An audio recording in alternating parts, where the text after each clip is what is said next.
नमस्कार प्यारे बच्चों। आज ज्योग्राफी का 3 मिनट चैलेंज, बस 3 घंटे का चैलेंज 3 मिनट में आपसे मैं साझा करूंगा। और इसे बस आप थोड़ा सा बेटा पढ़ लीजिएगा। थोड़ा सा आप पढ़ेंगे तो आप बहुत अच्छा करेंगे, मुझे विश्वास है। आपने पूरे वर्ष बहुत मेहनत की है, साथ साथ बहुत सारी चीज़ें आपने कर ली हैं। तो कुछ नहीं, मैं थोड़ा सा समय आपका ले रहा हूँ, बस इन इम्पोर्टेंट पॉइंट्स को एक बार आप अपने दिमाग में बैठा लीजिएगा। और ज्योग्राफी के पेपर के लिए बहुत बहुत बधाई। सबसे पहले मानव भूगोल की प्रकृति पर बात करें तो प्रकृति पर ही बात कर लीजिएगा। उसमें भौतिक पर्यावरण हो गया, उसकी मानव जाति, सामाजिक, इन सब चीज़ों को लेकर जो आपको लिखा जाए बेटा लिख दीजिएगा। इसमें भू आकृति आती है, मृदाएं आती हैं, जलवायु, जल, प्राकृतिक वनस्पति, ये सब चीज़ें हैं। तो बहुत ईजीली आप कर पाएंगे। एक बार थोड़ा सा दिमाग में लिख लीजिएगा।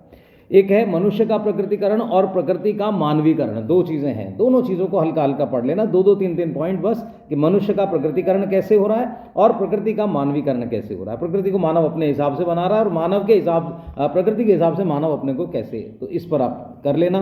आप कर लोगे, बहुत अच्छा लिख पाओगे, मुझे आपसे बहुत आशा और उम्मीद है। इसमें आप थोड़ा सा देख लेना संभववाद, निश्चयवाद, नवनिश्चयवाद और इनके जो चिंतक हैं उनकी बात कर लेना। बस इतना याद करके और इसके आसपास आप बहुत कुछ लिख पाएंगे। तो कई बार आ जाता रुको और जाओ, विचारधारा किसने दी, इस तरह की चीज़ें आप देख लेना, ये किस में आती है। इस तरह का एमसीक्यू में भी क्वेश्चन आ जाता है। उसके बाद भूगोल, समय के गलियारे से होते हुए भूगोल कैसे कैसे कहाँ कहाँ क्या क्या होता चला गया और भूगोल के कुछ उपक्षेत्र। तो मेन यही पॉइंट्स हैं, इन्हें आप थोड़ा सा याद कर लीजिएगा। आप इस चैप्टर को समझ लीजिए, हो गया। उसके बाद विश्व जनसंख्या, वितरण, घनत्व और वृद्धि। तो जनसंख्या का वितरण असमान क्यों है, प्रश्न इस तरह का भी आ जाता है। आपको हमने समझाया था, आपको पता भी है असमान वितरण क्यों है। इसी तरह से जनसंख्या का घनत्व, कुल जनसंख्या बटा कुल क्षेत्रफल, आप ऐसे निकाल सकते हैं। जनसंख्या का घनत्व किसे कहते हैं, प्रति इकाई क्षेत्र में निवास करने वाले व्यक्तियों की संख्या को, है ना, तो इसे आप जनसंख्या घनत्व कहते हैं। जनसंख्या को प्रभावित करने वाले कारण याद रखिएगा, भौतिक कारक हो सकते हैं, आर्थिक हो सकते हैं, ऐतिहासिक हो सकते हैं, राजनीतिक हो सकते हैं, धार्मिक हो सकते हैं, सामाजिक हो सकते हैं, ये सब कारण होते हैं। तो इन्हें आप देख लीजिएगा, आप कर लेंगे, कोई दिक्कत आपको नहीं आएगी इसमें बनाने में। अगर आप थोड़ा सा दिमाग से भी सोचेंगे कि धार्मिक कारण कैसे हैं, सामाजिक कैसे हैं, भौतिक कैसे हैं, तो इन्हें आप लिख पाएंगे। तो इसे दूसरा एक है माइग्रेशन पर प्रश्न आ जाता है, प्रवास क्या है, आंतरिक प्रवास किसे कहते हैं और अंतर्राष्ट्रीय प्रवास किसे कहते हैं। तो इस पर उत्प्रवास क्या है हमने बहुत डिस्कस किया होगा, आपने पढ़ा भी होगा, तो बहुत अच्छे से आप कर सकते हैं। जनसंख्या में परिवर्तन, है ना, में प्रवास एक बहुत बड़ा कारण होता है। कैसे होता है, जब कुछ लोग दूसरे भागों या केंद्रों से अच्छे आर्थिक लाभ या अन्य अवसर हो। तो क्यों हो रहा है, समझ आ गया हो गया। जब हम नौकरी के लिए, व्यवसाय के लिए, अच्छा रहन सहन पाने के लिए एक जगह से दूसरी जगह जाते हैं, इसे आप ले लीजिएगा। इसी के साथ प्रवास के प्रतिकर्ष कारक क्या हैं और प्रवास के अपकर्ष कारक क्या है। प्रतिकर्ष में आ जाता है बेरोजगारी है तो लोग जाएंगे, प्राकृतिक आपदाएं आ रही है तो लोग जाएंगे, रहन सहन अच्छा नहीं है तो लोग जाएंगे, महामारी अगर है तो लोग जाएंगे, राजनीतिक अगर अस्थिरता है, उपद्रव है, लड़ाई है, झगड़े हैं, सामाजिक आर्थिक पिछड़ापन है या कोई और इस तरह का कारण, प्रतिकूल जलवायु है ना, तो इन सब चीज़ों को आप ले लीजिएगा। इसके साथ दूसरा है अब अपकर्ष कारक क्या है भैया, जहाँ बढ़ते हुए अवसर होंगे, बेहतर रहन सहन होगा, शांति होगी, स्थिरता होगी, जलवायु अच्छी होगी, है ना, मनोरंजन के साधन होंगे, संपत्ति की सुरक्षा होगी और आपके जीवन की सुरक्षा होगी, तो आप वहाँ जाकर रहेंगे। तो ये प्रतिकर्ष और अपकर्ष कारक हैं। कैसे अट्रैक्ट हो रहा है, कैसे, पुश और पुल फैक्टर, ये हो गया। इसके बाद आप जनांकिक के संक्रमण पर मैंने बात की है। जनांकिक के संक्रमण आ सकता है बेटा, उसकी प्रथम अवस्था, दूसरी, तीसरी और चौथी अवस्था पर प्रश्न थोड़ा थोड़ा याद कर लीजिएगा। इतना ही आपका इसमें आना है, इससे ज़्यादा नहीं आना। उसके बाद जनसंख्या संगठन की बात कर लेते हैं। जनसंख्या संगठन में बेटा बहुत सारी चीज़ें हैं, जिनमें सबसे पहले आयु संरचना क्या है, आयु और लिंग पिरामिड, इसे एक बार देख लीजिएगा, याद हो जाए बहुत अच्छी बात है। नहीं तो जनसंख्या और विकास पर आप प्रश्न अच्छे से बना लीजिएगा।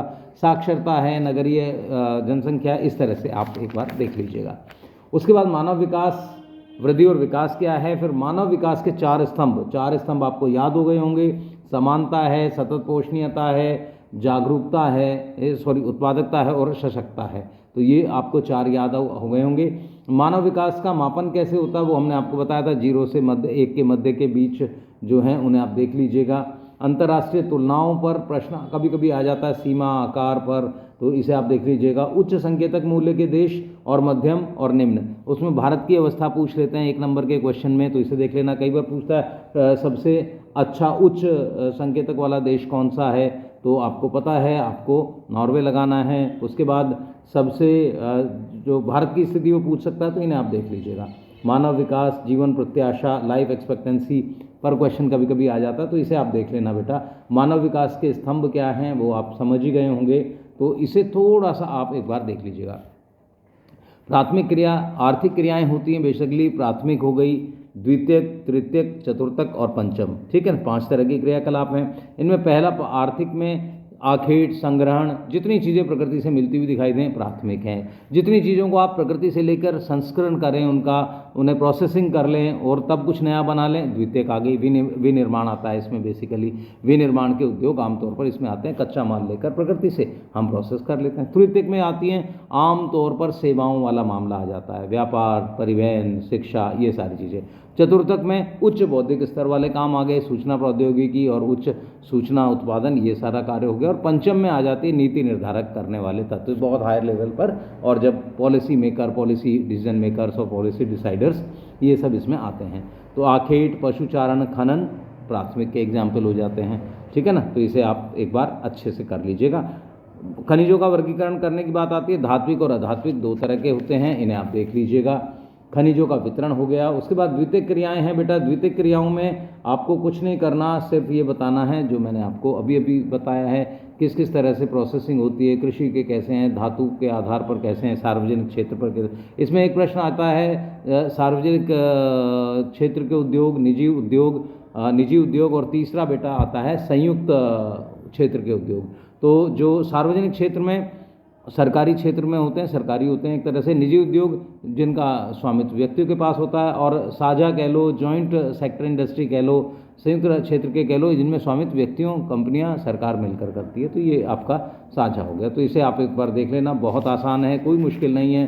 तृतीयक में आपको मैंने बता ही दिया, सर्विस सेक्टर है। चतुर्थक में तृतीयक क्रियाकलाप वे क्रियाएँ जो सेवाएँ हैं, है ना, वो सारी। उदाहरण के लिए आपके कई बार पूछ लेते हैं, टीचर्स किस में आते हैं, शिक्षक किस में आते हैं, व्यापारी, वकील, डॉक्टर, इंजीनियर, धोबी, प्लम्बर, ये सारी सेवाएं तृतीयक में आती हैं। उसके बाद बेटा आप विकसित विकासशील पर बात कर लें, सूचना क्षेत्र पर बात कर लें, तो ये बहुत आसान है, इसमें कोई बहुत ज़्यादा मुश्किल नहीं है। उसके बाद अगला चैप्टर है परिवहन तथा संचार, एक बार उसे अच्छे से देख लेना बेटा। परिवहन तंत्र की सघनता 3 बेसिकली हैं, और अब हम चौथा भी मानने लगे हैं। तो पहला क्या था, स्थल परिवहन कह लो आप, सरफेस ट्रांसपोर्ट, देन जल परिवहन कह लो, फिर वायु परिवहन कह लो, और अब पाइपलाइन से भी परिवहन होता है। तो 3 हैं। स्थल में हम स्वयं परिवहन है, पशु परिवहन है, रेल और मोटर परिवहन, ये आते हैं। जल परिवहन में अंतरस्थलीय जलमार्ग और समुद्री जलमार्ग आते हैं। वायु परिवहन, आपका वायु परिवहन खुला है, ओपन इन द एयर है। और पाइपलाइन से हम आजकल बहुत सारी चीज़ें, पेट्रोलियम प्रोडक्ट्स तो आमतौर पर हम पाइप से ही पहुंचा रहे हैं, तो इन्हें आप देख लेना बेटा। समुद्री जलमार्ग पर एक क्वेश्चन आता है, उसे आप देख लेना, अंतः समुद्री और बाह्य समुद्री जलमार्ग, इन्हें आप एक बार देख लेना। इनलैंड वाटरवेज और ओशनिक वाटरवेज बेटा ज़रूर पढ़ लेना, मैप के हिसाब से भी इम्पोर्टेंट है। उसके बाद बेटा आप आ जाओ उपग्रह संचार पर। संसार में अंतरिक्ष युग का जो आरंभ हुआ 4 अक्टूबर 1957 से हुआ, और उसके बाद से उपग्रहों की स्थापना लगातार हो रही है। भारत देश हमारा जो है वो भी बहुत सारे उपग्रह भेज चुका है, दूसरे देशों के लिए भी हम ये सेवाएं प्रदान कर रहे हैं। संचार में बहुत तेज़ी से आप देख रहे हैं, आप ही के सामने बहुत परिवर्तन आ गया, टेलीफोन से हम मोबाइल पर आ गए हैं, और मोबाइल अब हर व्यक्ति के, पहले हाथ में मोबाइल हुआ करता था कीपैड वाला, अब हर आदमी के हाथ में आप देख रहे हैं iOS सिस्टम आ गया है, तो ये बहुत इम्पोर्टेंट है, इसे देख लीजिएगा। उसके बाद बेटा अंतर्राष्ट्रीय व्यापार है। अंतर्राष्ट्रीय व्यापार में आपको प्राकृतिक संसाधनों में विषमता के कारण होता है, वस्तुओं का अभाव है, आर्थिक विषमताएं, व्यापार नीति, ये कुछ प्रमुख बातें हैं जो अंतर्राष्ट्रीय जो व्यापार है उसके आधार हैं, तो उन्हें देख लीजिएगा। उसके प्रकार कौन कौन से, एक तो द्विपक्षीय होता है, 2 देशों के बीच हो गया है ना, वस्तुओं के विनिमय। जैसे भारत ने कोई चीज़ अमेरिका से खरीदी, अमेरिका ने भारत से खरीद ली, जैसे हम तेल खरीदते हैं तो अरब कंट्रीज से हम लोग लेते हैं, रूस से ले रहे हैं, तो ये हमारा द्विपक्षीय है, एक देश का दूसरे देश के साथ। लेकिन कुछ ऐसे हैं जहाँ बहुपक्षीय व्यापार हो रहा है, मल्टीनेशनल कंपनीज़ हैं, तो व्यापार के इस प्रकार में वस्तुओं और सेवाओं को विनिमय अनेक देशों के मध्य होता रहता है, तो मल्टी नेशनल कंपनीज जिन्हें कहा जाता है एमएनसीज हैं बेटा। व्यापार की मात्रा, ट्रेड कहाँ होगा, जहाँ पर वस्तुआं अवेलेबल होंगी, उनका जो है मात्रा, उनका मूल्य, ये सब चीज़ें वहाँ जहाँ पर लेबर सस्ती होगी। तो इस तरह की चीज़ें आप बनाकर बहुत अच्छा लिख सकते हैं, कोई दिक्कत नहीं है। इसमें कई बार क्वेश्चन आ जाता है विश्व व्यापार संगठन किसे कहते हैं, डब्ल्यू ट्रेड ऑर्गेनाइजेशन, WTA। तो 1995 में GATT, तो इसका नाम बदलकर विश्व व्यापार संगठन रखा। तो ये GATT की फुल फॉर्म भी पूछ लेता है, कई बार WTO की भी फुल फॉर्म भी पूछ लेता है, साफ्टा के बारे में कई बार पूछ लेता है, एशियान के बारे में पूछ लेता है कि एशियान कब हुआ और क्या है उनका। जकार्ता में इसका बेटा मुख्यालय है, हेडक्वार्टर है। SSCI है, कॉमनवेल्थ ऑफ इंडिपेंडेंट स्टेट्स, ये मिन्स्क बेलारूस में है। इसी तरह से EU यूरोपीय संघ, ब्रुसेल्स या बेल्जियम आप लिख दीजिए। लाला लैटिन अमेरिका इंटीग्रेशन एसोसिएशन, जिसे हम कहते हैं लाया, है ना, लाया शब्द है ये। तो ये उरुवेव में है, 1960 में बना। NAFTA north American free trade association है। कई बार इनके ना फुल फॉर्म पूछ लेता है वो, कहीं ना कहीं कुछ क्वेश्चन ऐसे होते हैं बेटा बिटवीन द लाइंस आते हैं, तो उन्हें आप कर लो। और उसके बाद ओपेक ऑर्गेनाइजेशन है जो पेट्रोल का है, इसमें सऊदी अरब की countries, Iraq, Iran, Libya, Nigeria, संयुक्त अरब अमीरात है ना, ये सब है, वेनेजुएला और Algeria. SAFTA south Asian free trade agreement है, कई बार इस पर आ जाता है बेटा। तो साफ्टा पूछता है SAFTA क्या है, तो साफ्टा का है बेटा South Asian free trade agreement, जनवरी 2006 में बना और बांग्लादेश, मालदीव, भूटान, नेपाल, भारत, पाकिस्तान और श्रीलंका इसमें हैं। तो साउथ एशियन मतलब एशिया के साउथ वाली कंट्रीज़ हैं। तो इसे आप देख लीजिएगा बेटा, इस पर क्वेश्चन कई बार आ जाता है। पोर्ट्स पर क्वेश्चन आ जाता है, कई बार हार्बर जो होते हैं पोताश्रय, उन पर क्वेश्चन आ जाता है। मैप में ये क्वेश्चन आ सकते हैं, तो इन्हें आप देख लीजिएगा। तो ये आपकी बेटा पहली बुक हो गई। 12 मिनट का चैलेंज है, इसमें सिर्फ 12 मिनट में वो सारी चीज़ें आपकी आ गई हैं। इसी में से पेपर आना है, तो बहुत अच्छे से कीजिएगा। बहुत बहुत शुभकामनाएँ आपको। पहला ये अभी बुक हुई है और ठीक 12 मिनट। धन्यवाद।